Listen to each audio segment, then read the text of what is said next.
স্বেচ্ছাসেবক দলের নেতা আজিজুর রহমান মুসাব্বিরকে হত্যার 2 দিন পেরিয়ে গেলেও এখনও পর্যন্ত কাউকে গ্রেফতার করতে পারেনি আইনশৃঙ্খলা বাহিনীর সদস্যরা।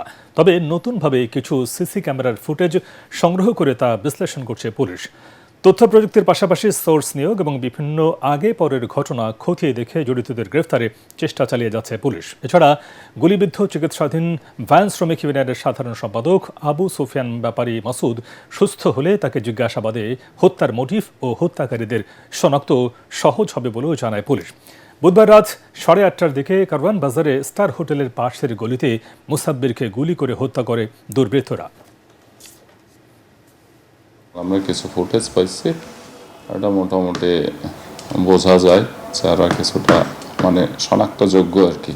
অপরাধীর চেহারা মোটামুটি আসছে বলা যায় ভালো, বাট এখন তার আইডেন্টিটি শনাক্ত করাটাই এখন প্রধান কাজ আমাদের।